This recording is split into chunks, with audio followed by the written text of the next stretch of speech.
Welcome to The Sober Unicorn. We are a gay-hosted, all-inclusive podcast about sobriety and addiction recovery for the LGBT plus community and all of our allies. I am your host, Holden, and thank you for joining us today.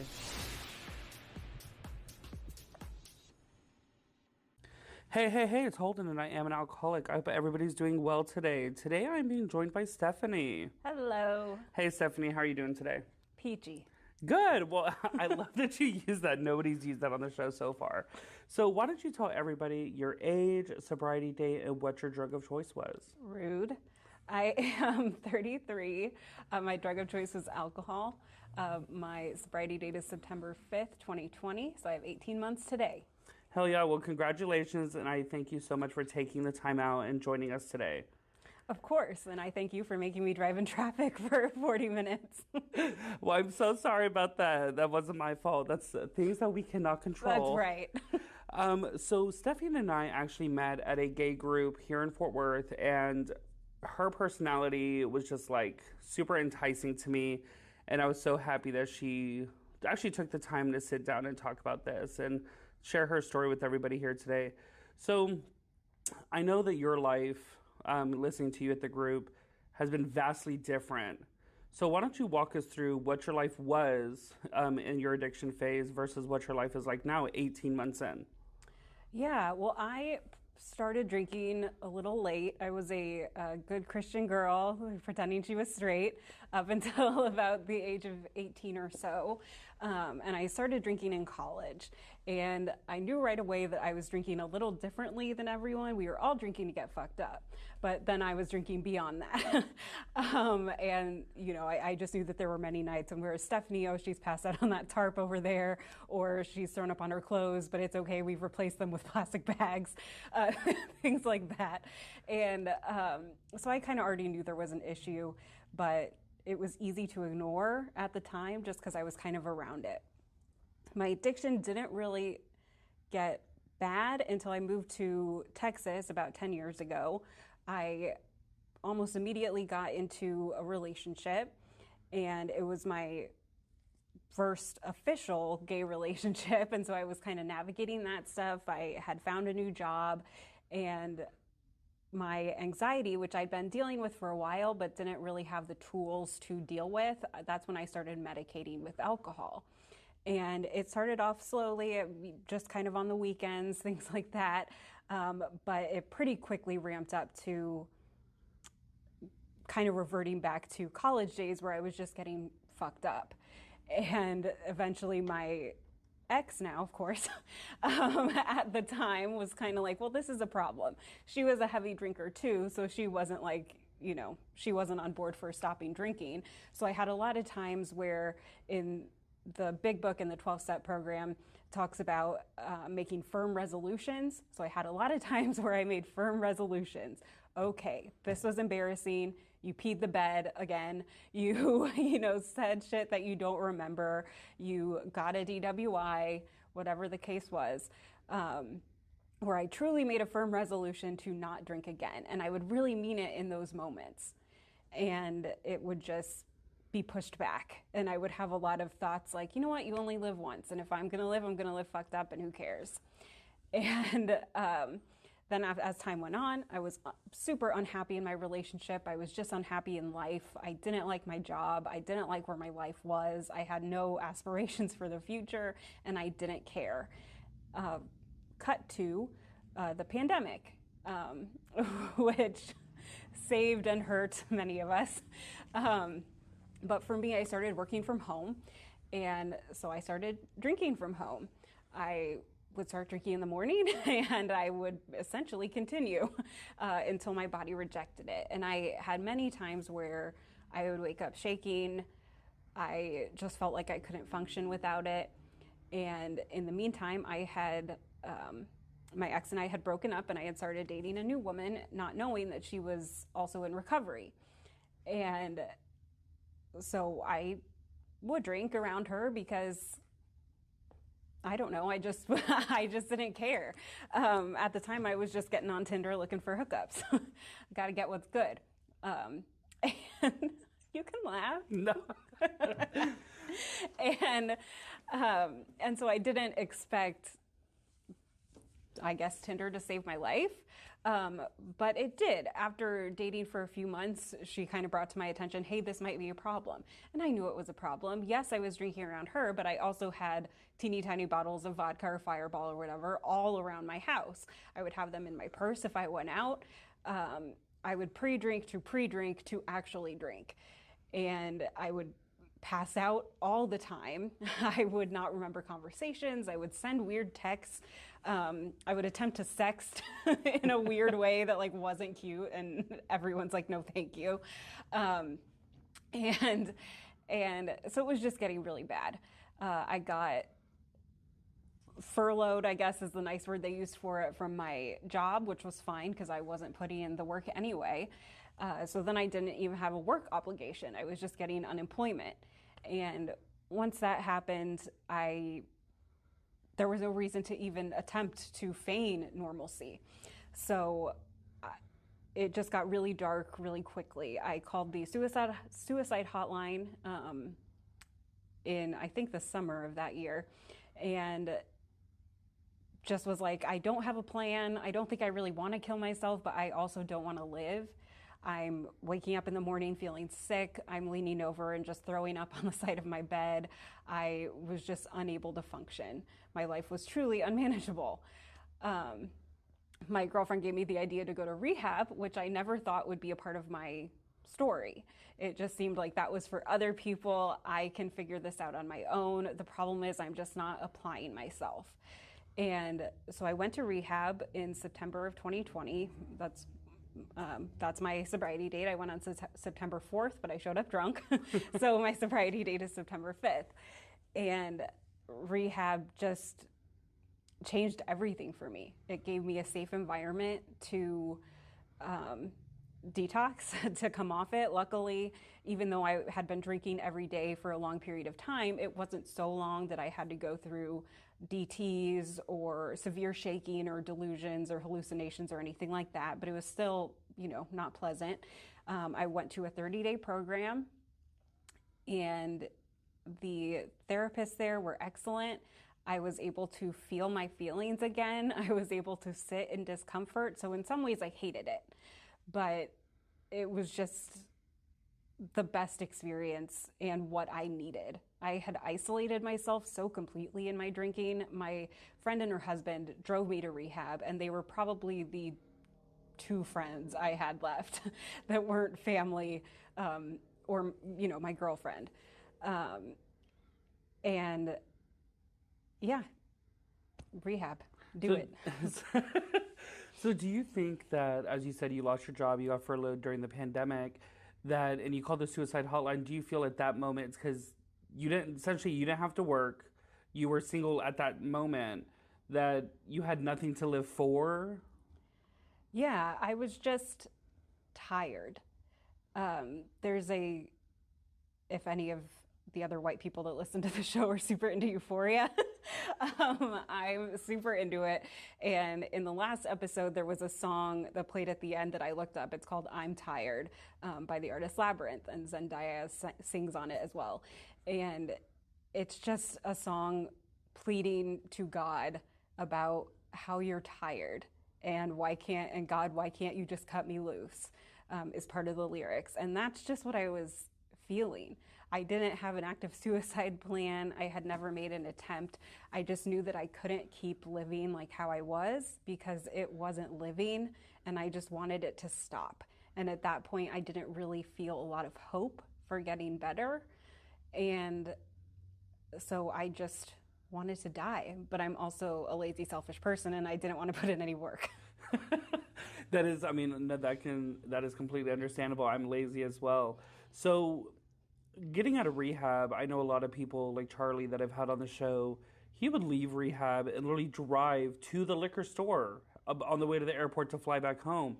So what changed in rehab for you that didn't happen for you, that you didn't relapse?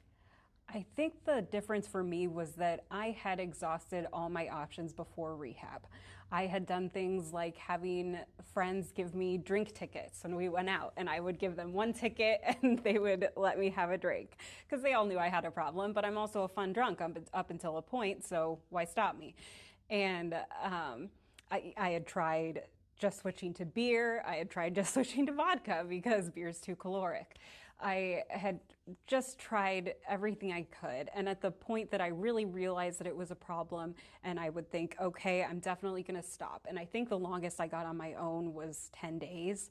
And my girlfriend at the time, she lived in Waco. So I would go visit her. I would be sober for however long I stayed there, whether it was a few days, a week, 10 days. And then I would go back to my own apartment and be like, I shouldn't get anything. But my first stop was always to the gas station. So I think that the main difference for why rehab worked for me the first time around, at least so far, is that I had tried everything else I could think of, and I was truly ready to stop. Yeah, I mean, as we know in the 12-step program, it's we have to get to a point of desperation in order to kind of stop. I mean, we kind of have to hit, I mean, everybody's rock bottom is very, very different, but for us, we have to reach that desperation point of nothing else working before we finally find something that does work. And so now that you're out of rehab, you're continuing sobriety, how important is it to keep certain people around that don't influence the drinking and that actually influences staying sober? I think it's really important. I think it was easier for me than a lot of people because of the pandemic. So I wasn't being invited out to parties. I wasn't going to bars just to hang out. But in general, I do think that the people you surround yourself with are crucial, especially in early sobriety. Now that I have a little bit of time, again, I have 18 months, I'm not old hat at this or anything, but I have gone out with friends where they've had a margarita and I haven't, or I've gone to a bar with my girlfriend and her sister, and her sister had a couple drinks, and that kind of stuff is fine, I think, as long as you're not routinely around a culture that promotes drinking.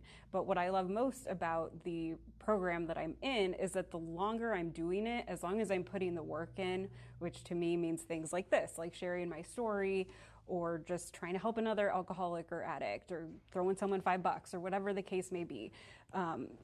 When I put in the work, I don't feel like drinking. I had to have a conversation with my parents not too long ago. I had flown home for my grandfather's funeral, and we were going to hang out after the funeral as our whole extended family, and my cousins and some of my aunts and uncles, they like to drink. And I used to go to family parties and just get smashed. I had to be carried out of my cousin's wedding one time. And so my parents were concerned. And so I had to kind of sit them down and explain to them that the reason that I'm not drinking now isn't because I'm always sitting around white knuckling it thinking, oh my God, I hope I'm not around alcohol today. It's because I don't feel like drinking. I could go get drunk anytime I wanted. I don't want to. I have a sweet job now where I'm kicking ass. I got a raise this year after having worked at this company for less than a year. I have a townhouse. I have 2 dogs and a cat that I love. My relationship with my girlfriend is amazing. I have all these things in my life that don't keep me sober necessarily, but when in tandem with everything else that I've been given, it definitely helps. Yeah, and I think as sobriety goes on and working your steps in the program, that the obsession of wanting to drink stops. And I mean, I've kind of discussed this last episode on how we can't have the... I'm not a listener. I'm just kidding. We can't have the obsession of the body, like the craving, if we don't give in to the allergy of the obsession of the body if we don't give in to the obsession of the mind. Mm-hmm. Like that has to come first and foremost. And keeping us busy with being of service to other people, especially people in recovery and people outside of recovery is very important as well. That obsession just goes away and you don't even think about drinking anymore. You just think about who else can I help and who else's day can I make better. And that is super important. And I know for many of us in the community, discussion of God or a higher power becomes very, very difficult for many of us, especially with past prejudice. So you, as you said, you listened to this song of Zendaya after Euphoria episode. How and you felt it very powerful, and she was talking about God. Mm-hmm. So for you, how did you come to terms, or did you have prejudice in the past of higher power, or did you come into the meetings perfectly okay with the thought of it? Um, yeah, fuck yes, I had a problem with God. I am from Omaha, Nebraska, so I'm raised in the Midwest. My parents are evangelical Christians, which means it's not just good enough to be a Christian. You gotta tell everyone, you gotta convert, you gotta get those numbers for Jesus. We would have sermons about like how to talk to people on airplanes and shit. Oh my I God. know, it was nuts. But anyway, so I grew up. I knew that I was gay from the time I was probably around 10, before I even knew fully what sex was and stuff like that. Which, by the way, my mom told me about sex by taking me on a girls' weekend to a hotel and playing me a tape, like a cassette tape. Oh my God. Where Dr. James Dobson, noted homophobe and all around horrible human, told me about what sex is. But that's neither here nor there. So, yes, I did have problems with God. And for a long time, that manifested itself in me being a very angry atheist. And I still don't believe in the God of the Bible. But now I'm very much a whatever works for you type of person. So my higher power doesn't really have, I have no mental picture of my higher power. I kind of just think of it as the universe. I know in one of the meetings we were at, someone was talking about kind of the flow of the universe. That's kind of how I see it. So when I pray, quote unquote, I'm essentially just unburdening myself, getting thoughts out there, asking for peace or guidance or, you know, something like that. And it helped to have a sponsor who told me that she also doesn't have an idea what her higher power looks like. She kind of knows what it's not, but it doesn't take anything away from how your higher power can help you, or at the very least, just letting go and letting God. Yeah, let go and let God. That's right. In summation. Yeah, so I know, I mean, as I've said, just in case you're a first time listener, that we often use, no matter who our higher or what our higher power is, we use the term God in a loose sense. The fact of it's an easier term to use. I mean, it's just, when I pray, it's just so hard to be like, ooh, the spirits of the universe and Mars and all this. It's like, let's say the word God. It's not that big of a deal. And I think if me specifically coming into these rooms, if that word God is enough to pull you out of the fucking meetings, and that word God is the reason you can't get sober, then maybe you're not that much of a fucking alcoholic or desperate enough to finally give in. Because I think it kind of almost did pull me out of the first meeting, but I said, I have to stay. Nothing else has worked. And maybe I was at my kind of the last resort. My sponsor says is the last house on the street, and this is the only option I had other than rehab. And I finally was like, okay, fuck it. I will just have to say I like God. I faked it till I maked it. I mean, the first I would say 5-6 steps, I was lying to my sponsor about yes, I believe in God. But it finally came to a turning point where I did, and I had to give up that prejudice. So. I know that God, makes everybody uncomfortable. So, Yeah. And there can be an art in the uncomfortability and even a good outcome. So why don't you share your experience in the art of being uncomfortable? Yes. So when I was, 21 or 22, I was in a bad car accident. I wasn't driving. It was actually one of the only times in college that we were ever safe and had a DD. And we were driving back. It was a small town in Missouri. I was visiting a friend, and there was a gravel road, and we hit a pothole on the gravel road. The truck that we were in flipped 3 times. We landed upside down, had to crawl out, that whole thing. We were all fine. But after that was when I had always had some anxiety, but after that incident was when my physical anxiety symptoms really ramped up.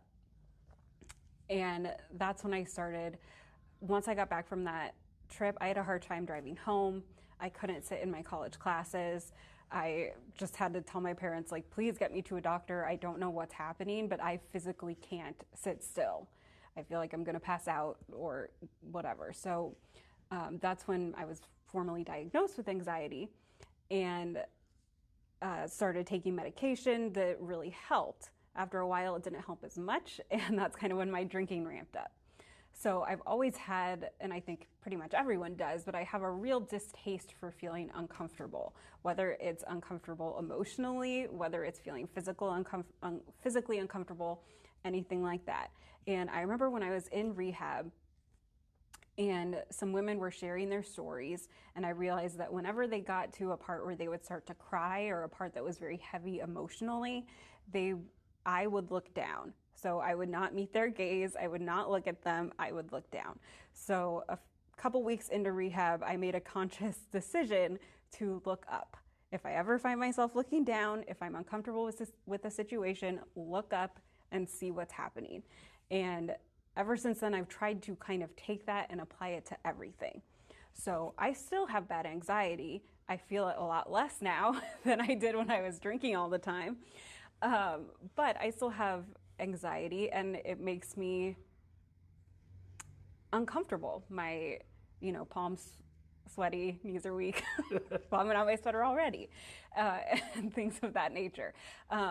But the art of being uncomfortable is just learning to deal with it and learning to push through. For a while after my accident, and still to this day a little bit, I have driving anxiety. For a long time, I just would not drive on the interstate. If I got anywhere over like 50 miles an hour, I was like, here we go. And now I know that if I feel uncomfortable, it's okay.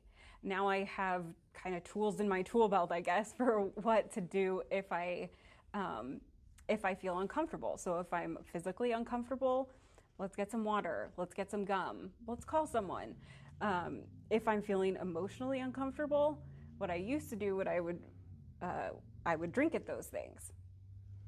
Now I know that it's very important to sit in the discomfort, to think about it, and to work through it. Sometimes the things are going to be things that you can just kind of brush off. Maybe it's a weird interaction at work or something that's not really going to change your life. You just kind of have to acknowledge it and move on. And for things that are more important, say a disagreement with your partner or something like that, that's something that you might have to sit and think about and then say, hey, this is something we need to talk about. None of this is anything that I would ever have done when I was drinking. I feel uncomfortable, be it physically or emotionally.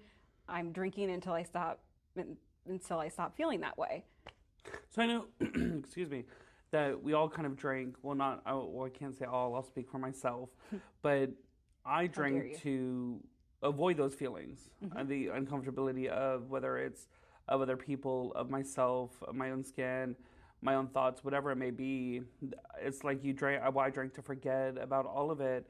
So now that I'm sober, the way I cope and the way I deal with things is vastly, vastly different than ever before. And I know my life has completely altered with just how I treat other people, how I manage things, how I manage my own stress, because, bitch, it's a lot. And so with now this tool belt, as you said, I hate that I said that. No, I love it. I mean, we need to take a trip to the lesbian mall, Home Depot. That's right. Yeah, we all have tool belts, whether you can see them or not. So how is your life now after everything? After having this tool belt, after experiencing everything you experienced in your addiction, how is your life now? It is so much better. I am so much happier. I was so unhappy for so long, and for a while I didn't even realize it. I was kind of just like, this is life is hard. And then by the time I did realize it, I was trapped in a cycle that I could not get out of no matter how much I tried. So the fact that I'm now free of that just feels absolutely incredible. My mind is blown by the fact that I don't think about alcohol when it used to be a part of my daily life. I love that. Sorry about that noise. There was a sound. Heard that. I'm moving in. We just met Holden and I'm gay, so. That's how it feels sometimes. That's my U-Haul. Um, so no, I'm just so much happier now. My girlfriend and I have now been together for 2 years. Um, we are raising two beautiful dogs and a cat. And like I said before, I have a good job. I talk to people. I get along with people. If problems arise, I'm able to address them sober.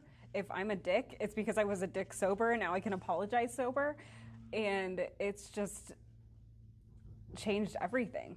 It's such a relief. Yeah, I mean, it truly is. I think we can cope with things so much better now, and that these small stressors that used to send us to the bottle, we look at those things now, we're like, bitch, why were we ever stressed about Right? that? It's crazy how things change.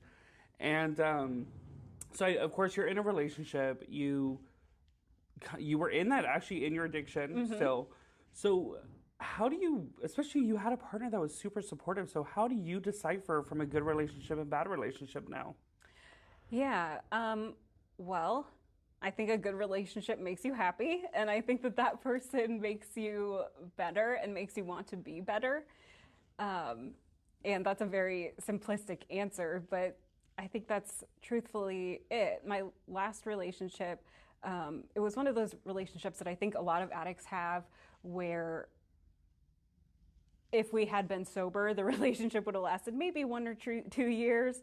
But my drinking ramped up, as did my lack of will to do anything positive in my life.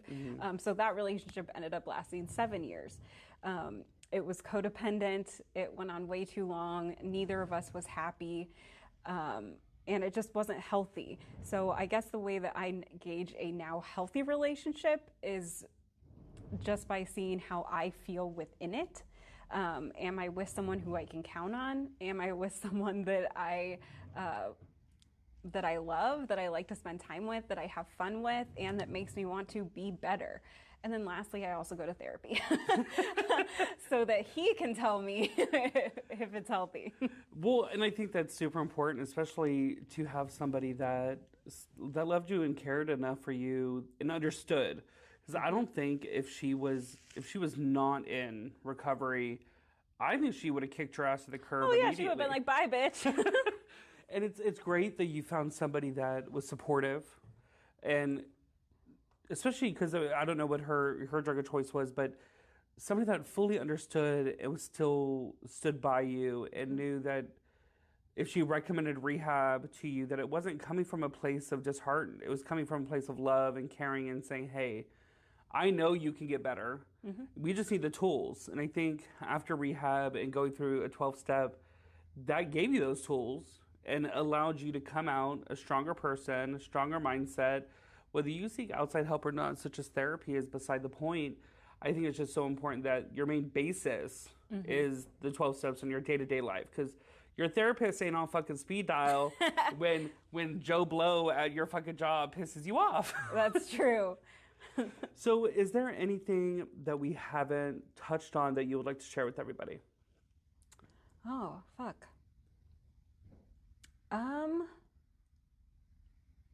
I don't really think so. I think just I would say if you're on the fence, or if you don't know that you're an alcoholic, or you think that you might have a problem, but you're not sure how deep into help you want to get and stuff, because I know that admitting to yourself that there's a problem is kind of the biggest step. When I was a little bit reticent, I guess, about wanting to go to rehab, my girlfriend said, try a program, try a 12-step program. Worst case scenario, you'll come out a better person because you're still going in, you're getting your house clean, you're making amends to people. So worst case scenario, you're going to emerge feeling freer. So I would say if there's anyone that's on the fence about what to do, just find a meeting in your area. Find someone that you know who's had success in sobriety and just ask some questions. Yeah, and the great thing about compared to a rehab or a meeting, the fact of if you walk into an AA meeting or an NACA, whatever it may be, and you don't like it, it's only a fucking hour long. Yep. Suffer through that shit, and when you leave, for one, the seed is planted. It gives you something to think about. But two, you don't have to go back. You choose to go back. And I think like rehab, depending on whether it's inpatient, outpatient, like sometimes you're locked there, you're forced to be there, it's court ordered. So people's feelings, well, they're a lot different from being in an AA room, because walking those doors takes some freaking balls. And whether you're a man or woman, you got some balls to be able to walk into that room. And I think the first step is just swallowing your pride enough to seek out a meeting, park, walk in, and just introduce yourself to anybody, because all these rooms are full of friendly people. And that kind of leads to my next question is, what would you tell the person in the LGBTQ community, QIA plus community, that is in fear of coming into a 12-step program because of fear of judgment? Because of fear of judgment due to their Sexuality, queerness? yes. Oh, well, I would say, Holden, you and I met in a gay group. So, and I know that there's stuff like that all over the country, and we're in Texas. So I would say seek out maybe a gay positive group or something like that. Otherwise, honestly, just try groups. Groups aren't always one size fits all. Some of them may have more old timers, some may have more young people, some may have a good mix. So if you go to a group and you're sensing any sort of judgment, don't stay at that group. Shop around, find a group that fits you. Yeah, and I mean, I will tell you, there's kind of within my home group, within a 5-mile radius, there's probably, I think, 3 other groups. And I know in my home group, it's not a gay group. And we have, of course, gay people, trans people, and others. So it's like we have old, young, gay, trans, and we all are here for one reason, and that is just to help each other through our addiction and become a recovered alcoholic. So if anybody resonates with your story and wants to reach out to you, how can they find you? They can find me on Instagram. I believe it's just, I think it's Stephanie Nebraska Wheeler. The only thing that anyone knows about me, like since I moved here, is that I used to live in Nebraska. People find that interesting for some reason. I think Instagram is really all I have. Or on Facebook, Stephanie Wheeler. Okay, well, I don't have, no, I do have Instagram, duh. No, oh my God. Thank you again for listening to today's episode. Hit that follow button to be notified about new episodes every week. If you'd like to reach out to us, you can find us on Instagram at The Sober Unicorn Podcast or on our website at thesoberunicornpodcast.com. There you will find our episodes as well as our very own sober-owned shop featuring products from small businesses that are sober-owned. And remember, everyone, don't be normal, be a unicorn, but better yet, be a sober unicorn.